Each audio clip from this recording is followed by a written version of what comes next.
اعوذ باللہ من الشیطان الرجیم، بسم اللہ الرحمن الرحیم۔ تمام سامعین و حاضرین السلام علیکم ورحمۃ اللہ وبرکاتہ۔ عید سعید کی شرح خوشیاں آپ سب کو بہت بہت مبارک ہو۔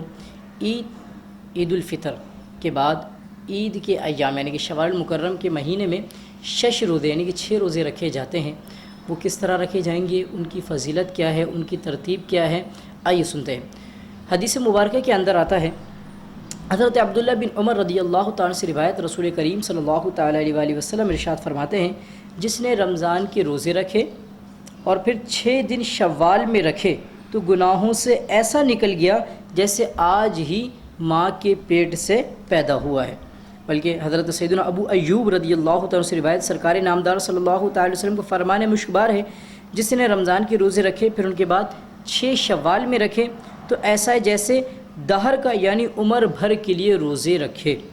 اسی طریقے سے حضرت سیدنا صوبان رضی اللہ تعالیٰ سے روایت ہے کہ رسول کریم صلی اللہ تعالیٰ علیہ وآلہ وسلم فرمایا، جس نے عید الفطر کے بعد شوال کے 6 روزے رکھے تو اس نے پورے سال کے روزے رکھے، جو ایک نیکی لائے گا اسے 10 ملیں گی۔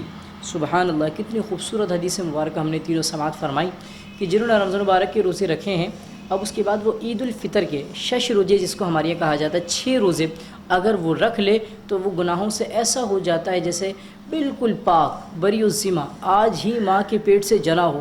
روایت کے اندر یہ آتا ہے کہ جو ان 6 روزوں رکھ لے، یہ نفل روزے ہیں، تو اللہ تبارک و تعالیٰ کی کرم نوازیوں سے وہ ایسا ہے جیسے اس نے سال بھر کے روزے رکھے ہیں۔ سبحان اللہ۔ اب یہ روزے کب رکھنا چاہیے، کس طرح رکھنی چاہیے؟ ایک ساتھ نہ کرنا چاہیے، لگاتار رکھنا چاہیے، اس میں ناغہ کرنا چاہیے۔ تو مفتی امجد علی اعظمی علی رحمۃ اللہ القوی بحر شریعت کے حاشیے میں لکھتے ہیں کہ یہ بہتر یہ ہے کہ ان روزوں کو آپ فرماتے ہیں کہ جدا جدا رکھا جائے، یعنی ناغی کر کے رکھا جائے۔ مطلب ایک مثال کے طور پر آپ نے ہفتے میں 2 دن رکھ لیں، عید الفطر کا روزہ نہیں رکھا جائے گا۔ عید الفطر کے دن کا روزہ رکھنا یہ سختی سے منع ہے، یہ حرام ہے۔ اس کے بعد آپ دوسری عید کا رکھنا چاہیں، تیسری عید سے ابتدا لینا چاہیں، یا تینوں عید کے بعد آپ رکھنا چاہیں، ایک ساتھ رکھنا چاہیں لگاتار پے در پہ، یہ بھی جائز ہے۔ چھوڑ کر آپ گیپ کے ساتھ رکھنا چاہیں، یہ بھی جائز ہے۔ پورا ماہ میں آپ چاہیں کہ 6 کی گنتی پوری کر لیں، یہ بھی آپ کے لیے جائز ہے۔ اور اسی بات کو مفتی محمد خلیل خان قادری برکاتی رحمۃ اللہ تعالی علیہ نے بھی فرمایا ہے، فرماتے ہیں یہ روزے عید کے بعد لگاتار رکھے جائیں جب بھی کوئی مذائقہ نہیں، اور بہتر یہ ہے کہ متفرق یعنی ناغے کر کے رکھے جائیں، یعنی ہر ہفتے میں 2 روزے رکھیں اور عید الفطر کے دوسرے روز 1 روزہ رکھ لیں، پورے ماہ میں رکھیں، اور بھی مناسب معلوم ہوتا ہے۔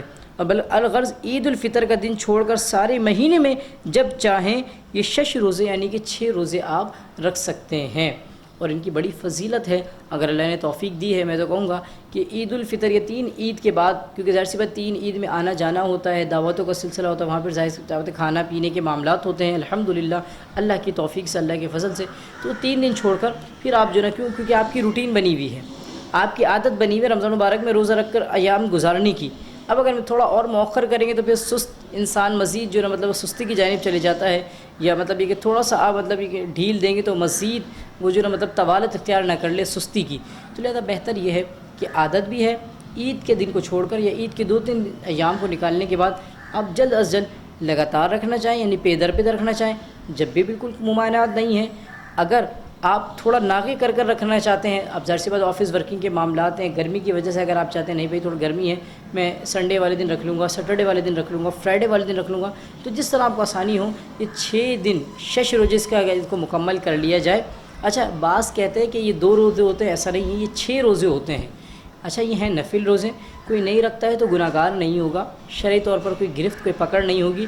یہ تو طلب ثواب والے، اللہ کی بارگاہ میں مزید قرب حاصل کرنے والوں کیا کرتے ہیں، جس طرح رمضان کے روزے رکھیں وہ مزید نفل کی طرف آتے ہیں، وہ کیا کرتے ہیں جب وہ نفل ادا کرتے ہیں تو اللہ تبارک و تعالیٰ فرماتا ہے اس کو میں ایسا کر دیتا ہوں جیسے گناہوں سے بالکل پاک اور صاف، وہ ایسا ہو جاتا ہے روزہ رکھنے والا جیسے اس نے عمر بھر کے روزے رکھے ہیں، اور جو 1 نیکی لائے گا اللہ اس کی عوض میں 10 نیکی عنایت فرمائے گا۔ تو لہذا اللہ کی رضا کے لیے خوش دلی کے ساتھ، اللہ کی خوشنودی کے لیے اور عبادت پر مزید استقامت کے روزوں کو رکھیے، ہمیں بھی دعائیں میں یاد رکھیے۔